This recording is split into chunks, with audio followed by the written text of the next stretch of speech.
गोपीचंद राजा होता धर्मात्मा, धर्मात्मा जी राजे जे, धर्मात्मा जी राजे जे. गोपीचंदाची आख्यान सुरू झाले ऐका मंडळी. मंडळी ऐकून ठेवा ध्यानात, गोपीचंदाचा घ्यावा आदर्श. गोपीचंद राजा होता धर्मनीती जी रे जे जे. गोपीचंद राजा होता धर्मनीती जी रहा जे जे जे. शाहीर गातो पवाड्याला, बाबासाहेब महाराज ढाकणे म्हणतात त्याला. आणि गोपीचंद राजाचं आख्यान सुरू झाले मंडळी. ऐका चित्त देवोनी.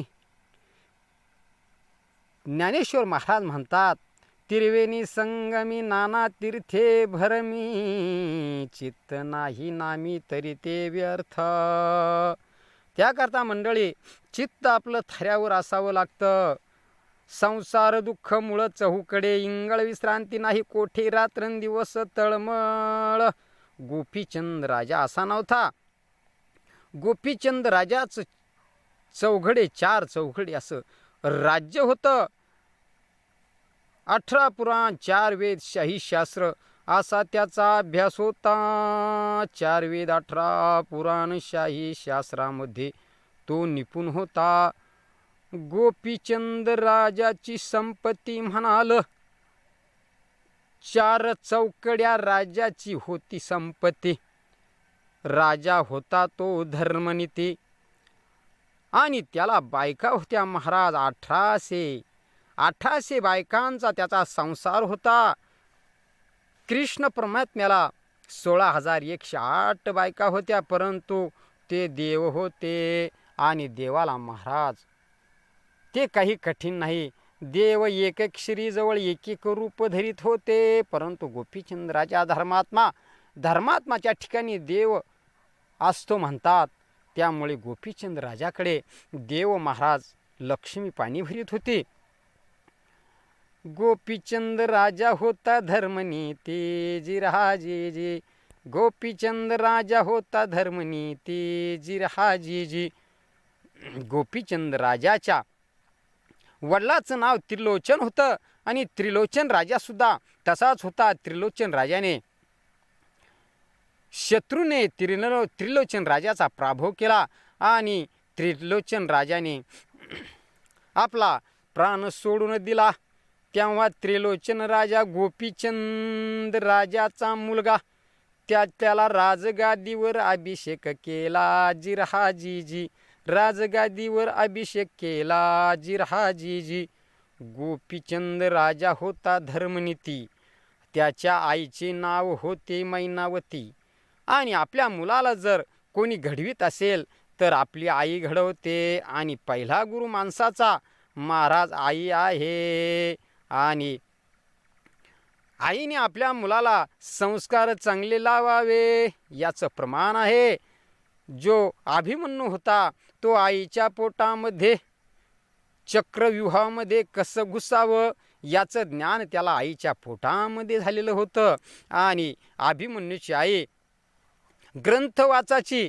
आणि आजच्या ज्या आया आहे त्या काय महाराज कुंकू पुसलं, हळद लावली,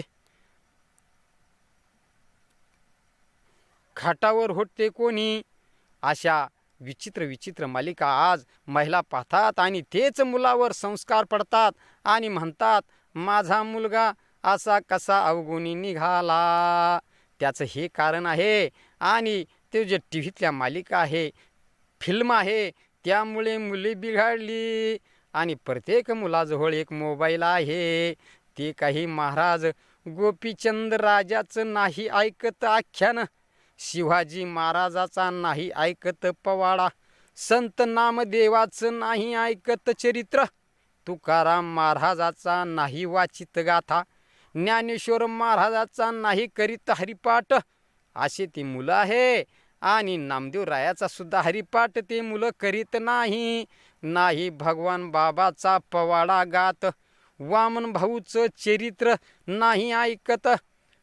असे ते मुलं महाराज. असे संस्कार लहानपणापासून असल्यामुळं ते महाराज परमार्थाकडे येऊ शकत नाही. आणि संसार हा दुःख मूळ आहे. कारण की आपण म्हणतो या संसारात दुःख आहे, संसारात दुःख आहे, पण सोडू शकत नाही. कारण की भगवंताने आपल्यावर मायेचे जाळेचं आवरण टाकलेलं आहे. त्यामुळे आपण त्या संसाराला सोडू शकत नाही. तेव्हा भगवंत म्हणतात, अरे मूढा अति मूर्ख त्या दगडा, ज्ञान होय मूढा अति मूर्ख त्या दगडा, असे माऊली म्हणतात. कशामुळे? फक्त त्यांनी ज्ञानेश्वरीच्या जर 5 वह्या वाचल्या तरी त्याचं महत्त्व पुण्य घडतं. आणि गोपीचंद राजाचं आख्यान सुरू झाले. ऐका मंडळी, आईचे नाव होते मैनावती. मैनावती सुद्धा ती धर्मशील राणी होती.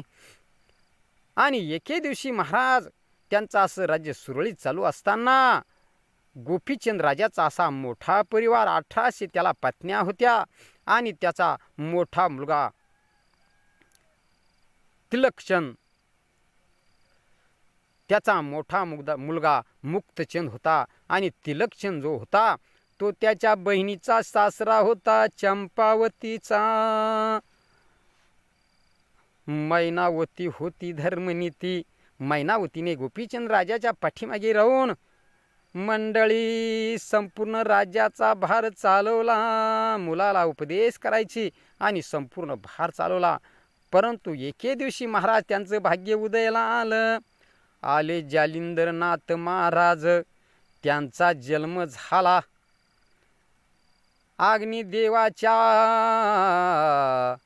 अग्निदेवाच्या कुंडात.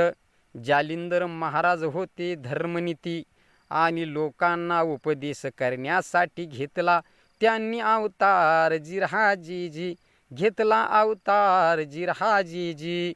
जालिंदरनाथ महाराज असे लोकांना उपदेश करून फिरू लागले. आणि जालिंदरनाथ महाराजांचा एक शिष्य तयार झाला, कानिपनाथ. कानिपनाथ तोही तसाच होता. विद्येमध्ये होता परवीन आणि 4 शास्त्र 18 पुराणाचा होता त्याचा अभ्यास. आणि तोच तसा होता हत्तीच्या कानात. त्याचा झाला जन्म जिरहाजीजी. हत्तीच्या कानात झाला त्याचा जन्म जिरहाजीजी. असा तो असे ते जालिंदरनाथ महाराज त्या हेलापट्टण नगरीमध्ये, गोपीचंद राजाची नगरी महाराज हेलापट्टण. आणि त्या ठिकाणी आल्यानंतर ते कुचगल्लीत राहायचे. आणि ते महाराज लोकांचं फुकट खात नव्हते. परंतु आता या कलियुगामध्ये असं झालेलं आहे की आम्हाला फुकट गोळा पाहिजे. परंतु महाराज फुकटचं हे मिळत नाही. आणि मिळालं तर ते गिळत नाही. असा हा प्रकार झालेला आहे. कलियुगाची ऐका हो थोरी. कलियुगाची ऐका हो थोरी जिरहाजीजी. कलियुगाची ऐका हो थोरी जिरहाजीजी. 90% लोक महाराज फुकटच्या गोळ्यामागे लागलेला आहे. फुकटचा गोळा मिळाला पण तो नाही गिळाला. आणि सत्याचा गोळा हा कष्टाने मिळवला. आणि तो पचविल्यात सुद्धा गेला जिरहाजीजी. तो पचविल्यात सुद्धा गेला जिरहाजीजी.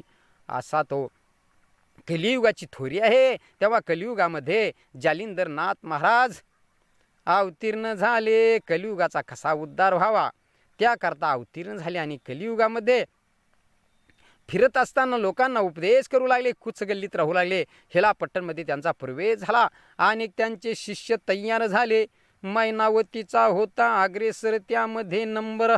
मैनावतीने घेतला आपला गुरु करून जिरहाजीजी. जालिंदरनाथाला घेतले गुरु करून जिरहाजीजी.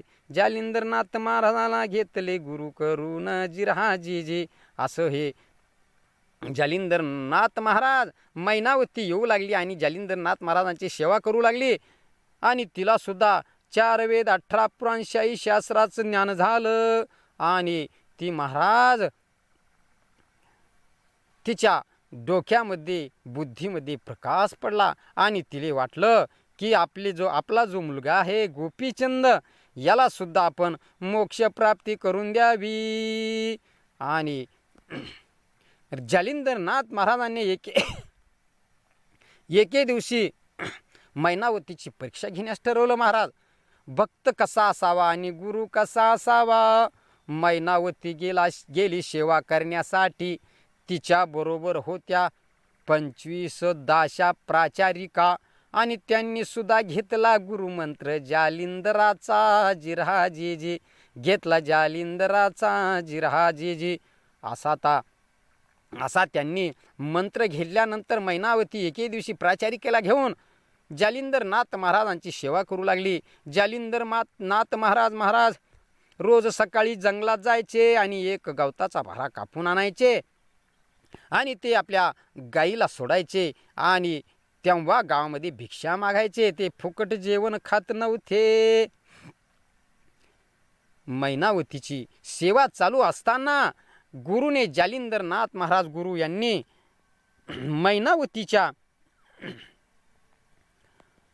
मांडीवर डोकं ठेवलेलं आहे आणि मैनावती महाराज सेवा करीत आहे. तेव्हा निष्पापाशी मैनावती आणि गुरुने तिची परीक्षा घेण्यास ठरवलं. तेव्हा गुरुने एक खालून सोडला भुंगा. तो कोरू लागला मांडीला आणि मांडी झाली विव्हळ अंतकरण त्या मैनावतीचे जिरहाजीजी. अंतकरण तृष्णा तहान लागू लागली, भूक लागली आणि त्या भुंग्याने मांडी कोरल्यामुळे महाराज रक्ताचा पाट सुरू झाला. रक्ताचा पाट जशी गंगा वाहते तसा रक्ताचा पाट सुरू झाला आणि जालिंदरनाथ महाराजांची सेवा जर सोडावी तर आपल्याला पाप लागेल. पहा महाराज केवढी धर्मनीती. आणि आपण जर त्या ठिकाणी असतो, आजची जर मैनावती असते तर महाराज तिने फेकून दिलं असतं त्या गुरुला आणि म्हणाली असती, हे गुरु महाराज तुम्ही गुरु तुमचेच गुरु, तुम्ही आता मी इथं थांबू शकत नाही. तेव्हा महाराज जालिंदरनाथ महाराजांनी अंतर्यामी पाहिलं. तेव्हा त्यांना कळालं की मैनावती आहे शिष्यालायक आणि हिचा करावा अंगीकार जिरहाजीजी. हिचा करावा विद्येला देऊनी कुरुठा जिरहाजीजी. तेव्हा मैनावतीला आपलं शिष्य म्हणून शिष्यत्व जालिंदरनाथ महाराजांनी दिलं. 4 वेद 18 पुराण 46 शास्त्र असा तिच्याकडून अभ्यास करून घेतला महाराज. ते देव होते महाराज, देव अवताराला आलेले होते आणि त्यांच्याजवळ काय कमी. मस्तकावर हात ठेवताच मैनावती झाली बुद्धिवंत आणि तिच्या मनामध्ये बुद्धी उपजली की आपल्या गोपीचंद राजाला सुद्धा या गुरुचं सामर्थ्य दाखवून गुरुचा मंत्र द्यावा. मैनावतीची जी मांडी भुंग्याने कोरलेली होती, गुरुने निस्ता हात फिरवला. महाराज नांत आपली दिव्य दृष्टी टाकल्यानंतर त्या भुंग्याचा घाव जसाचे तसा झाला आणि नाहीसा झाला. दिशीनासा झाला. भुंगा नाही आणि घावसुद्धा नाही. असा तो गुरुचा साक्षात्कार झाला हो मैनावती राणीला जिरहाजीजी. झाला हो मैनावती राणीला जिरहाजीजी. एके दिवशी मैनावती राणीने असा तिची सेवा क्रमाने चालू होती. परंतु गोपीचंद राजाचे काही सेवक होते. महाराज आपल्या घरातलाच चोर आपलेच दाता आणि आपलेच होट, असं कधीही असतं. आपल्या घरातलीच माणसं आपले शत्रू बनतात आणि तेच महाराज दुसऱ्याला जाऊन सांगतात. कारण की जे आपल्या वंशातले आहे ते नाही, परंतु दुसऱ्या वंशातले आपल्या घरी आलेले जे शत्रू आहेत आपले, ते दुसऱ्याला जाऊन सांगतात आणि आपल्या घराचा सर्व कळाही दुसऱ्याजवळ प्रगट करतात. आणि महाराज दुसऱ्या लोकांना तेच पाहिजे की यांच्या घरामध्ये भांडण कसं लागेल. तेव्हा मैनावतीच्या घरामध्ये काही लोकांनी महाराज भांडण लावलं मोठं, आणि मोठं भांडण म्हणजे ते होतं मोठं जिरहाजीजी. तुम्ही म्हणसान कितीक मोठं जिरहाजीजी, होतं फार मोठं. जेवढं विश्वव्यापक हे जग आहे तेवढं ते भांडण त्या लोकांनी लावलं महाराज. आणि गोपीचंद राजाला सांगितलं की तुझी आई या जालिंदरनाथ महाराजांची सेवा करते आणि तू याचा अर्थ तू समजून घे. तेव्हा गोपीचंद राजांनी विचार केला.